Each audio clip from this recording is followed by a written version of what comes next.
Messieurs, dames, bonjour. Ceux que je n'ai pas vus, on se rapproche de la fin du week-end. Est-ce qu'il y a des nouveaux parmi vous qui ne sont jamais venus encore ici? Ah, et beaucoup alors. Il y en avait un peu moins tout à l'heure. Alors, plusieurs choses. Sorine va venir. Pour ceux qui ont déjà assisté à pas mal de conférences et qui découvrent ce monde des arts divinatoires, on nous parle tout le temps, vous allez voir très très souvent, des guides.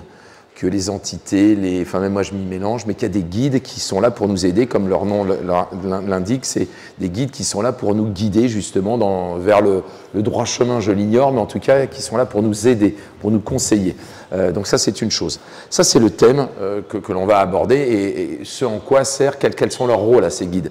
Mais Sorine à un moment donné va vouloir justement faire appel à vos guides, à vous.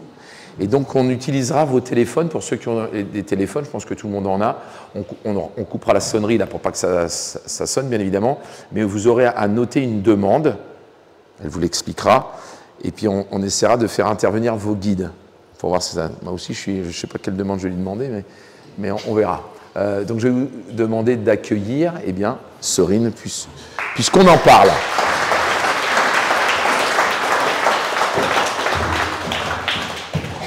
Je suis moins clair, tu vois, je suis moins clair. Je pense que la fin du week-end, parce que je me dis, tiens, j'ai du mal là. Ça commence à... Alors, effectivement, c'est vrai que beaucoup d'exposants qui sont venus, de sorciers et de sorcières, je sais très bien que c'est très affectueux ce que je dis là, vous nous parlez des guides, constamment des guides, les guides, ils nous aident, les guides, et moi j'ai besoin de savoir vraiment ce que c'est, et justement, tu viens pour ça, donc je t'écoute, en sachant que tu es médium, donc si tu peux nous expliquer rapidement ce qu'est un médium pour toi et ces guides dont on parle toujours, quel est leur rôle et qui sont-ils aussi? Oula, tout ça. Et tu as une demi-heure, top chrono. Je peux même aller plus vite, mais on va essayer d'être précis. Donc les guides, déjà, médiumnité, première question. En tant que médium, pour moi les médiums, ce sont des personnes qui peuvent se connecter à des êtres non incarnés. Se connecter à l'âme d'un lieu, par exemple, ou à un défunt, ou au guide, on dira ce que c'est plus tard. Plus tard. Et ensuite, la manière dont ils s'y connectent, ça peut être Quand tu dis connecter, c'est pouvoir communiquer avec. Oui, c'est ça. Pas forcément communiquer, parce que ça peut simplement être avoir une information et ne pas pouvoir entrer en interaction. Par exemple, on pourrait voir un défunt, pouvoir le décrire, pouvoir entendre, mais que lui ne nous entende pas ou ne nous capte pas, ou qu'on ne puisse pas entrer en interaction. On n'est pas obligé d'avoir une interaction. Je ne savais pas que si toi tu peux voir un défunt, mais lui n'est pas obligé de te voir. Oui, il n'est pas obligé de te voir, ou il n'est pas obligé d'avoir une interaction avec toi. D'accord, voilà. Ok. Donc, en tant que médium, je me connecte à l'âme, on va dire, ou à quelque chose de non incarné. En tout cas, il n'y a pas de carne, pas de physique. Oui. Voilà. Ok. Les guides, ce sont... Oui. Donc ça, c'est le médium qui ressent ces âmes, ce qu'on appelle... Qui perçoit. Alors, ressentir, ça peut être des ressentis physiques, ça peut être des odeurs, ça peut être des mots que l'on entend, ça peut être une vision, donc des choses que l'on voit, des goûts qui peuvent se présenter. En fait, tous les sens sont présents. Et il y a aussi la claire connaissance, c'est quand à un moment donné, on a une information qui nous tombe comme ça, comme une évidence. Donc ça, c'est aussi une autre manière de se connecter. Okay. On peut communiquer avec des êtres non incarnés et ne pas les voir. On peut sentir une présence, mais on peut très bien se dire, mince, je ne sais pas à quoi ça ressemble. Ce que tu appelles des êtres non incarnés, c'est des gens qui ont été... Enfin, ces êtres-là ont été comme nous? Pour certains, oui. Après, si on rentre dans le détail, on va avoir beaucoup de cas particuliers. Mais de manière générale, on pourrait dire oui, ce sont des êtres qui ont déjà été incarnés.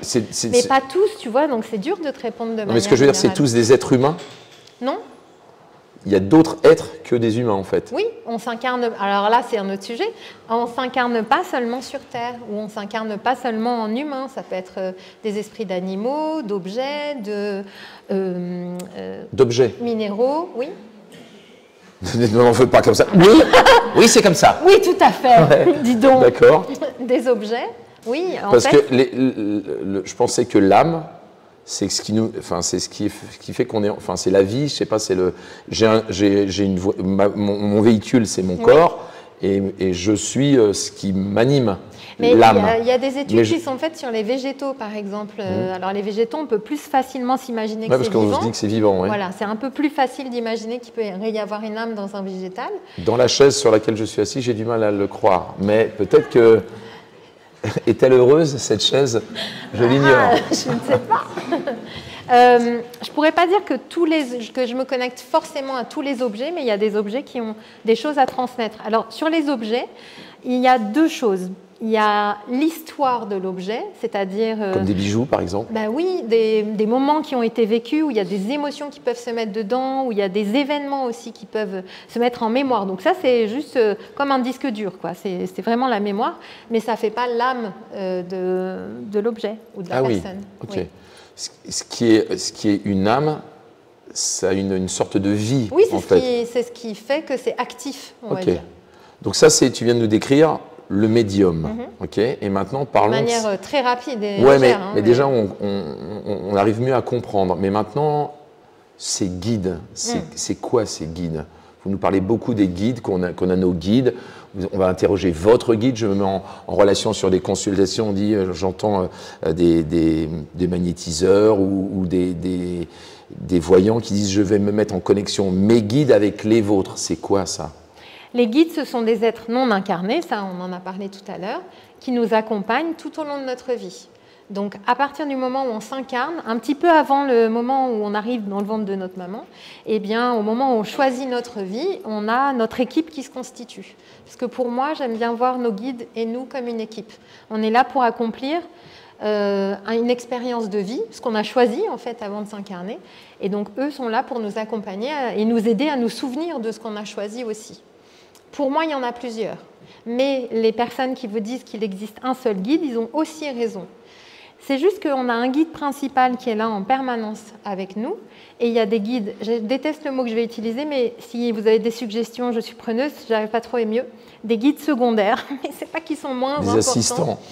En tout cas, ils ne sont pas actifs en permanence. C'est quand on a besoin de leur habilité, ils vont venir avec nous, renforcer notre équipe. Et puis quand on n'a pas besoin d'eux, ben, ils sont en attente, même si mais quand on a besoin d'eux, ça fait un certain temps que je vis, moi, et j'ai jamais eu la sensation que j'avais quelqu'un ou un guide qui était là pour me...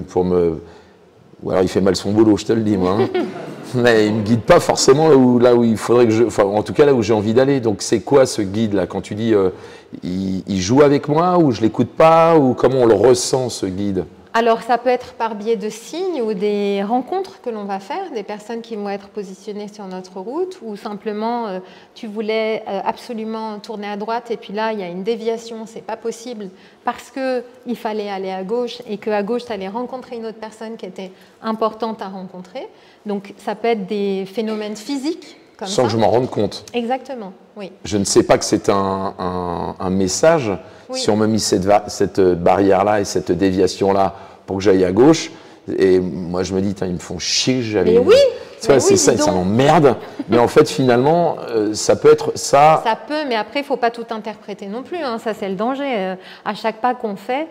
Quand on commence à s'intéresser à la spiritualité, c'est vraiment un gros danger de faire ça. Parce qu'au début, on s'intéresse, et puis après, on voit des signes partout.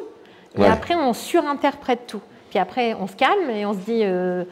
je n'en veux plus, je déteste tout, par exemple. Et après, on y revient et ça recalme à nouveau. Donc, il faut, enfin, chacun fera son parcours, mais c'est important de... Mais quand tu nous dis qu'il y a un guide, c'est-à-dire que, en plus, tu nous dis, avant même qu'on devienne, qu'on s'incarne dans ce bébé qui va devenir cet adulte, il y a quelqu'un qui nous... Alors, on nous met dans ce bébé, et il y a un guide qui, lui, il est là pour... Parce qu'on a une mission à accomplir. Une expérience de vie à vivre, en fait. On vient pour s'incarner, pour vivre une situation, pour continuer notre évolution. Mais l'évolution, pour faire quoi? Ah, ça, c'est une bonne question. Je dois évoluer, mais pour faire quoi? J'en ai marre d'évoluer, je voudrais m'arrêter là, c'est pas possible, il faut que je continue. Ah ça, je ne sais pas, ça dépend des personnes, mais effectivement, en général, ça continue. Hein. D'accord. Voilà, et donc ce guide-là, ce guide, il nous sert, là, quand on n'en est pas conscient, à quoi? puisque je ne sais pas qu'il est là et je ne sais pas ce qu'il fait, puisqu'il me met une déviation, mais moi je gueule parce qu'elle est cette déviation, donc je ne l'écoute pas. Donc comment je peux m'en servir de ces guides? Comment je peux en prendre conscience? Au début, on peut avoir des signes un petit peu plus légers qu'on ne va pas écouter, comme tu dis, où ça va nous énerver. Bon, là, c'était un exemple parmi un peu grossier même d'ailleurs. Qu'on le comprenne. Et ensuite, si effectivement on s'acharne dans une direction sur laquelle il ne faut pas aller, eh bien, on va commencer à recevoir des signes un petit peu plus forts où justement il y a de plus en plus de blocages et du coup on peut continuer de s'énerver après tous ces blocages ou comprendre que peut-être si ça bloque, il faudrait peut-être penser à aller dans une autre direction. Mais alors, est-ce que c'est pas simplement de l'acceptation? Parce que ça aussi, je trouve, on m'a dit là, j'accepte, et donc j'accepte tout, et finalement, j'ai l'impression d'être un sujet qui subit plus qu'il ne décide. Ça, c'est une super bonne question parce que effectivement, tu es fort, Gérard. Et on pourrait avoir l'impression, moi, à un moment donné, j'ai vraiment eu l'impression d'être une marionnette. Et moi, je me suis disputée pendant des années. Je suis réconciliée depuis une année avec mes guides. Donc, ça a été un long parcours. Mais parce que j'ai un caractère particulier, j'aime pas qu'on me dise ce que j'ai à faire. J'aime pas qu'on me dise où je dois aller. Et si on me dit que je dois aller là, je vais là-bas. Donc, de toute façon, c'est rébellion totale. Donc, on arrive à te guider facilement, puisque si on te dit qu'il ne faut pas aller à droite et que tu y vas, on est tranquille, on peut te guider. C'est ça, là, ça marche. Ouais, c'est ça. Mais non, là, ils m'ont poussé à bout jusqu'à ce que j'ai des événements catastrophiques dans ma vie et que je sois au bout du rouleau et que j'étais en pleurs, j'ai cédé, j'ai dit c'est bon, maintenant j'abdique. J'essaye de faire confiance et les choses changent, mais on peut se mettre en rébellion. C'est notre choix d'être humain. Mais si on réfléchit un petit peu plus loin, quand on s'est incarné en tant qu'âme, on était là, on a décidé, on s'est dit c'est dans cette vie que je vais aller, ça c'est ma team, on s'incarne. Et quand on s'incarne, on perd une partie des informations. Et donc nos guides sont là pour nous apporter cette connaissance qu'on a perdue, si tu veux, et pour nous rappeler qu'on doit aller dans une direction particulière. Et puis nous, en tant qu'être humain, on peut se dire non, j'ai pas envie d'aller là-bas. Pour donner un exemple, je vais me prendre un exemple. Quand j'avais 17 ans, on m'a dit c'est génial, quelle chance, tu peux installer ton cabinet, tu dois être médium. Bon, j'ai cru que la dame était folle et je l'ai dit jamais de la vie je serai médium. J'ai perdu, puisque c'est mon métier aujourd'hui. Et la vie m'a poussée en permanence à m'installer comme médium. Donc, après, on peut parler du sujet du libre arbitre. Là, je n'ai pas du tout eu l'impression. Et alors, justement, comment toi, tu as senti qu'on te poussait à aller vers ça? C'est quoi les événements qui ont fait que je sais que voilà, ça, plus ça, plus ça, ça veut dire que je dois aller là? Alors, il y a des événements, il y en a beaucoup, donc je vais essayer de les condenser. Ouais. Le premier, c'est quand j'ai eu 13 ans et que je me suis mis à voir des défunts partout et à recevoir des informations sur tous les gens que je croisais. Déjà, il y a eu un petit changement dans ma vie. Ensuite, j'ai tout rejeté et vers mes 25 ans, avant je tirais les cartes et je cherchais mon jeu de cartes depuis 2 ans. La personne avec laquelle je vivais, on l'avait cherché partout dans la maison, impossible de le trouver. Et j'utilisais plus mes cartes, mais je voulais juste savoir où elles étaient. Et un jour, en rentrant chez moi, avant de rentrer, il y a quelqu'un qui m'a appelé que je n'avais pas vu depuis la période à laquelle je tire les cartes, depuis mes 17 ans. Un appel téléphone. Pas des guides. Quelqu'un de concret qui me dit au fait, est-ce que tu tires toujours les cartes? Je rentre chez moi, je vois mes cartes qui sont posées sur mon bureau, mais au milieu du bureau. Et quelqu'un d'autre m'appelle de la même période et qui me dit au fait, est-ce que tu tires les cartes? Donc, il y avait des petits indices tout de même. Des coïncidences. Il y avait des petits indices. Donc j'ai dit, eh bien non, je n'irai pas dans cette direction, rebelle, tout ça. Donc j'ai continué à refuser. J'ai fait une formation pour devenir psychosomatothérapeute, pour être thérapeute, quoi. Et avoir un truc, tu vois, où tu peux le dire à tout le monde sans qu'on te regarde bizarrement. Tu peux mettre une plaque devant ta porte. Oui, carrément. Et quand je me suis lancée, je suis quelqu'un qui a un réseau quand même assez grand. Je travaillais dans une grosse boîte où, pour mon pot de départ, j'avais invité 2000 personnes que je connais. Donc, 1000 personnes, 2000, je suis partie où que je connais. Je leur ai donné ma carte. Ils m'ont dit « Ah, mais c'est génial, on va en parler. » J'ai une famille très nombreuse, donc pareil, ils en ont parlé partout. Dans ma vie, quand je fais ça, il y a toujours un truc qui se passe. Eh bien là, pendant 1 an, personne ne s'est perdu pour demander un renseignement. Mais rien, quoi, c'était horrible. Je suis allée chez les médecins déposer mes cartes de visite, j'ai tout fait. Et là, c'est le désert total. Je ne pouvais plus m'acheter à manger, c'était horrible. Et je suis allée faire un jeu de la transformation. Bref, je suis allée faire un jeu qui aide à réfléchir et à savoir ce qu'on doit faire, quoi. Et moi, mon intention, c'était, j'ai l'intention d'être psychosomatothérapeute et j'ai mis un point. Et dans ma tête, j'ai dit, ils n'ont pas intérêt à me parler d'autre chose. Parce que je savais très bien qu'il fallait que je fasse autre chose.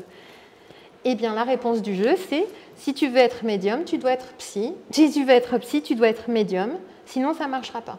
Donc j'ai dit, on ne va pas me dicter ma vie, c'est hors de question, toujours belle. Et donc c'était au mois de mai. Au mois d'août, je m'énerve dans mon salon et je dis, c'est bon, vous avez gagné, je serai médium et psy.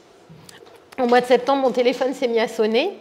Et depuis, ça ne s'est jamais arrêté. C'était il y a 13 ou 14 ans. Des vrais gens qui m'ont appelé pour des rendez-vous médium. Mais sur Internet, c'était écrit que psy partout. Je ne sais pas comment c'est possible. Hein. Je ne peux pas l'expliquer. Et j'ai été testée aussi par un site qui s'appelle le Guide de la Voyance. Et j'ai été classée dans les 10 meilleurs médiums de l'année. Merde. Tu te rends compte? J'ai été 3e sur 10. C'est pas rien. Hein. Ouais. Et voilà. Et qu'est-ce que j'ai fait? J'ai juste crié dans mon salon, c'est bon, vous avez gagné. Donc moi, c'est des signes un petit peu énormes, j'avoue. C'est vrai. C'est des signes qui semblent être très clairs, mais j'imagine que pour plein de gens qui sont ici, et encore plus peut-être pour des ados qui ne savent pas quoi faire dans leur vie, vers quoi se diriger, etc., etc. On se dit, putain, s'ils bougeaient leur cul, les guides, à ce moment-là, ce serait peut-être vraiment bien, quoi, parce que peut-être qu'on passe à côté de choses, peut-être que...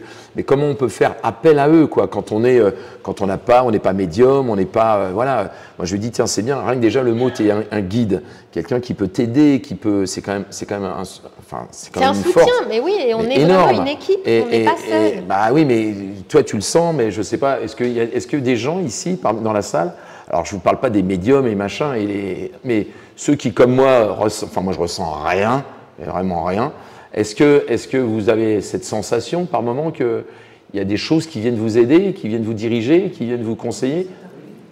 Ah oui, d'accord, je suis le seul donc. Mais tu sais, tu pourrais t'entraîner ou vous pouvez vous entraîner avec des choses simples. Parce que le but, c'est que quand on fait une demande et qu'on demande quelque chose où on a une implication personnelle énorme, le truc où on joue sa vie, on va pas y arriver. On ne va pas arriver à faire une demande claire. Parce que quand on fait une demande au guide pour entrer en communication avec eux, eh bien, il faut envoyer une demande claire. Qu'est-ce que ça veut dire? Je vais vous donner un exemple. Ce que je vous conseillerais, c'est de faire des demandes simples. Par exemple, je voudrais une place pour me garer, ou je veux qu'il reste du pain à la boulangerie, ou des trucs vraiment d'une simplicité. Basique, quoi. Mais oui, parce qu'il n'y a pas d'impact. S'il n'y a pas de pain, c'est chiant, mais enfin, c'est pas grave, quoi. On ne joue pas notre vie. S'il n'y a pas de place, ça peut être plus embêtant, mais enfin, c'est pareil. Oui. On ne joue pas notre vie. Donc, de vous entraîner avec des choses simples et d'essayer de saisir la manière dont vous faites la demande quand elle fonctionne. Ma phrase n'était pas français, mais j'espère... Non, mais en gros, tu veux dire qu'on fait des demandes, et d'abord, ça veut dire que tu as une... Moi, je pensais que c'est le guide qui te dit tu vas aller là ou tu vas aller là. Non, tu demandes au guide... Une équipe, tu peux faire les deux. Tu peux leur demander des choses et eux vont t'obéir. Obéir, non, tu leur demandes et ensuite tu as le résultat. Par exemple, autre exemple, je parle de autopromotion, je parle de moi. Ouais. Moi, je n'ai pas vraiment la notion du poids et combien on peut perdre de poids dans un mois et tout ça. Voilà, c'est un truc où je n'avais pas, maintenant j'ai. Et un jour, je pars en vacances et je me dis « j'aimerais perdre 5 kilos en une semaine ». Je ne sais pas ce que ça représente 5 kilos en une semaine. Voilà, c'est des chiffres. J'ai perdu 5 kilos en une semaine. J'ai eu la tourista, j'étais malade, c'était atroce. Ah ouais, c'est chouette. J'ai perdu 5 kilos, pas un gramme de plus. Personne ne demande à perdre 5 kilos maintenant. Voilà. Donc tu peux tout demander, tu peux avoir des réponses, mais tu as les astérix, tu vois. Tu as lu tout en bas, en tout petit, en bas de la page. Voilà. Donc quand vous faites une demande, petit conseil, pensez à dire si c'est bon pour moi. Moi, j'ai oublié de le dire. Hein. Maintenant, je fais attention. Et si vous avez des demandes, vous attendez de passer le portail. Donc, c'est vraiment, ça va dans les deux sens. Mais si tu fais une demande qui ne va pas dans le sens de ton chemin de vie, il faut pas. En tout cas, toi, t'en sais rien. Je voudrais ça. Oui. Si c'est bon pour moi. Si tu fais ça, tu es un peu pression de t'assurer d'éviter la tourista si ce n'est pas nécessaire. Ouais. Mais... C'est pas un rêve hein, non, pour ma part. D'accord. Oui. Non, c'est pas du tout. Mais donc, si on a des envies, il faut toujours rajouter si c'est bon pour moi. Oui. Et si rien n'arrive, c'est que rien n'est bon pour moi, quoi, en fait. Oui, alors après, ce qui arrive, c'est ce que vous allez penser avec le plus d'intensité. Une fois, j'ai une personne, souvent on me dit, tu peux demander au guide, toi tu as le téléphone direct. Et je dis, ben non, fais-le toi. Pour moi, c'est hyper important d'avoir l'autonomie. J'ai mis en place une formation pour apprendre par soi-même à se connecter au guide. Parce que aller voir toujours quelqu'un, au bout d'un moment, je trouve que c'est bien d'apprendre à faire puis ça peut être gênant aussi. Il y a des gens qui aiment, il y a peut-être des choses qu'ils aimeraient avoir, obtenir, mais c'est peut-être un peu gênant. C'est de la même façon que sur des témoignages, tout le monde ne veut pas s'exprimer, ne veut pas le dire à quelqu'un, et c'est plus facile si on arrivait soi-même à le faire, quoi. Bien sûr. Être autonome, justement. Et du coup, il y a une personne à qui j'explique comment faire, donc je lui dis, l'exemple que j'aime bien donner, c'est imaginez, vous avez envie d'aller aux toilettes. Ça marche mieux ça, pour... c'était branché... à fond. Hein, ouais. C'est vrai, entre la tourista et ça, non mais c'est incroyable, mais je ne savais pas. Je ne voulais pas le dire, mais c'est bien. Hein. Et du coup, donc ça marchera plus pour mesdames que messieurs, puisque messieurs peuvent se soulager plus facilement un petit peu partout. Donc, mais ce n'est pas une conférence sur le pipi. Eh bien, si vous avez vraiment envie d'aller aux toilettes à un moment donné, on peut être dans la meilleure conversation, le repas romantique, le truc incroyable qu'on est en train de vivre. Au bout d'un moment, on s'en fout, on veut juste aller aux toilettes. Donc, on est branché sur quelque chose. Eh bien, quand vous faites une demande à vos guides, il faut vraiment que vous soyez dans cet état d'esprit, c'est-à-dire, je fais le vide autour, mon seul objectif, c'est ma demande. Et ensuite, il faut oublier. N'allez pas comprendre que vous faites la demande à vos guides uniquement parce que vous avez envie de pisser. Ah oui, non. Non, parce qu'il faut être clair. Oui, c'était pas clair, d'accord. Voilà, non, mais, merci, voilà, Gérard. mais je t'en prie. Ok, il faut que ce soit vital. Il faut que ce soit, au moment où tu fais la demande, une obsession presque. Ouais. Il ne faut pas exagérer, mais tu es concentré dessus. Ouais. Et pour moi, ça fonctionne toujours. C'est-à-dire que si vous faites une demande, elle fonctionne. J'ai donc une personne, je lui explique ça, elle fait la demande et elle me dit, ça n'a pas marché ton truc, c'est n'importe quoi, tu dis que ça marche pas. Et je lui dis, ok, je vais regarder. Tu lui as dit boire 2 litres d'eau. Bois 2 litres d'eau, tu verras. Il faudrait peut-être que je fasse ça. Et donc, je l'ai regardé ce qui s'est passé et je lui ai dit, mais si, ça a fonctionné. Parce que quand tu l'as dit, tu as dit en même temps, je suis sûre que ça ne va pas marcher. Et elle me dit, bah oui, c'est vrai, j'ai dit ça. Je dis, mais ça ne va pas, il faut dire, c'est une information. Ne dis pas en même temps, je suis sûre que ça ne va pas marcher. C'est parce que nos guides, ils ne vont pas entendre la phrase précisément. Ils vont ressentir quelque chose comme une énergie qui va être envoyée. Donc si la plus grosse énergie que tu envoies, c'est, je suis sûre que ça ne va pas marcher, ben ok les gars, ça ne marchera pas. Enfin, je réponds que ça ne marche pas. Donc, c'est pour ça que je disais ce truc de vraiment être concentré. Il n'y a plus rien d'autre qui existe au moment où on fait la demande. Mais ce n'est pas la peine de faire un rituel incroyable, allumer la bougie, s'habiller en blanc. Ça peut se faire vraiment n'importe quand on en a besoin. Et entraînez-vous en demandant des places de parking, par exemple. Bon, alors ici, on n'a pas trop de mal à se garer. Ça, oui. Qui a dit ça? Je ne l'ai pas vu. Ça marcherait. Vous faites ça pour les places? D'accord. Non, mais je crois, hein, je crois. Ah bah à Paris, moi, tout le temps. Moi, j'ai vécu plus de 20 ans à Paris et je prenais tout le temps la voiture, pas oulala, pollution, mais je prenais tout le temps la voiture et parce qu'on me disait, mais t'es folle, mais moi, je trouvais une place tout de suite. La seule fois où j'ai pas trouvé de place, j'ai pas trouvé de place, puis à un moment donné, je m'énerve dans ma voiture. Je m'énerve souvent, non? Je suis tout le temps... Hein, ouais. Oui, là, vraiment. C'est incroyable. Donc, bref, je m'énerve dans ma voiture en disant, bon, les gars, pourquoi j'ai pas de place? Il doit y avoir une bonne raison, dites-le moi maintenant. Il fallait pas que tu ailles au rendez-vous. Eh ben non. Là, il y a quelqu'un qui sort, et c'était une amie que je n'avais pas vue depuis super longtemps, et que j'étais trop contente de voir, et elle venait de déménager ici. C'était le coup de la déviation, mais... Et je me suis garée là, et on a papoté, c'était trop top. Ok. Voilà. Tu nous as parlé d'une expérience. Oui. Alors, on va... Parce qu'il reste très peu de temps. Très bien. Très peu de temps. Alors, mais très peu de temps, en fait, il n'y a vraiment pas besoin de beaucoup de temps. Quand on fait une demande au guide, il faut être concentré. Donc là, je voudrais, bien sûr, que vous soyez concentré, je vais vous dire 2-3 trucs. Vous allez écrire une demande, quelque chose que vous souhaitez. Si c'est bon pour moi, s'il vous plaît, rajoutez-le, on ne sait jamais. OK. Et ensuite, si vous l'écrivez soit sur un bout de papier, soit sur votre téléphone, vous allez oublier, s'il vous plaît. Il faut vraiment faire la demande et ensuite l'oublier. Parce que si vous ne l'oubliez pas, votre esprit va être complètement focalisé dessus et va quelque part renvoyer encore plein d'autres informations qui vont vous empêcher de réaliser cette demande. Donc, maintenant, fermez les yeux un instant. Ça va être très rapide. Oui, prenez de quoi noter. Voilà. Et vous imaginez là avec cette concentration, j'ai l'envie de faire pipi bien sûr, mais j'ai rien dit là, je me suis dit il faut que je me taise maintenant. Voilà, vous êtes vraiment concentré que sur votre demande et vous laissez cette demande arriver. Et maintenant, vous ouvrez les yeux et vous écrivez. Faites-le le plus spontanément possible. Si vous réfléchissez, ce n'est pas une bonne idée. Et vous l'écrivez. Est-ce qu'il y a une différence entre le souhait... Attends, laisse écrire. Ah pardon, je laisse écrire. Attends, laisse écrire d'abord. Voilà, donc vous prenez le temps d'écrire.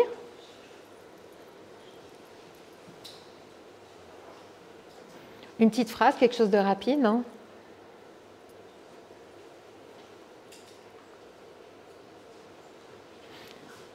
Et puis, voilà, c'est écrit quelque part dans vos notes ou sur un papier que vous allez plier, mettre au fond de votre sac et la demande est faite. Et ensuite, quand la demande va se réaliser, vous vous rappellerez peut-être que vous l'avez écrit, mais surtout, ce qui peut arriver, c'est que vous allez retrouver cette information, vous dire que votre demande est arrivée, vous ne serez peut-être même pas vraiment rendu compte que ça c'est. Vous n'avez pas besoin d'avoir une super conscience, sauf si c'est un truc énorme que vous avez demandé, vous allez vous en rappeler. Mais c'est possible qu'ensuite vous regardiez votre message et vous disiez ça s'est produit et j'ai même pas vraiment fait attention, c'était inclus dans ma vie. Pour moi, c'est pas obligatoire de remercier. Patricia disait, quelqu'un disait disait que c'était important de remercier. Pour moi, c'est pas important de remercier. Parce que, après, par politesse, c'est toujours mignon. Mais nos guides et nous, on est une équipe et on fonctionne pour... Ce qui est bon pour moi est bon pour le guide. Mais oui. Mais oui. Donc quand je lui demande, il sait que c'est pour mon bien, c'est pour son bien aussi. En tout cas, il va répondre en fonction des informations qu'il possède. Donc si il dit 5 kilos, bon, elle m'a demandé, je vais quand même lui répondre, mais c'était pas trop la demande qu'il fallait faire, on rajoute tourista, quoi. Tu vois? Ouais. Et la question que je venais de te poser, c'est quelle est la différence entre j'ai une demande, je reçois, j'ai envie, je ressens, je le ressens, j'ai pas d'intellect, j'ai besoin d'aller vers ça, ou un souhait. Tiens, j'aimerais bien, je ne vais pas parler du loto, etc., mais j'aimerais bien ça, recevoir ça, j'aimerais bien faire un film, j'aimerais bien gagner Roland Garros, j'aimerais bien, voilà. Quelle est la différence entre le souhait et est-ce que cette demande que tu fais à tes guides, c'est simplement un souhait? Qu'est-ce que tu veux à Noël? J'aimerais bien avoir un train électrique. Est-ce que quand tu as dit ça, tu as senti la différence? Parce que quand tu as dit une demande, quelque chose de fort, au niveau énergétique, ton énergie était localisée plutôt ici. C'est-à-dire qu'il y a aussi... Et après, quand tu as parlé de souhait, c'était plutôt localisé dans ton esprit, quelque chose d'un petit peu plus léger, moins impliqué. Donc non, la demande au guide, c'est quelque chose de plus impliqué. Et on peut faire des souhaits, bien sûr, mais ce n'est pas forcément des demandes que l'on va Donc faire. Une demande, c'est plus puissant, c'est plus fort, c'est plus... Oui. D'accord, ok. Mais là, sur les guides, c'est sûr qu'on aurait encore tant de choses à dire. Tant de choses à dire. Et malheureusement, ça touche à sa fin. Donc, si vous voulez en savoir un peu plus, direction... il nous reste encore un peu de temps. Hein? Oui, il est 17h. On ferme à 18h30. Parce qu'en fait, il y a une dernière conférence à 17h50. Donc vous avez encore peu le temps et de rejoindre Sorine sur son stand. Voilà. Avec Fabienne, ma collègue avec qui je travaille. Voilà. Venez la voir. Merci, merci, merci.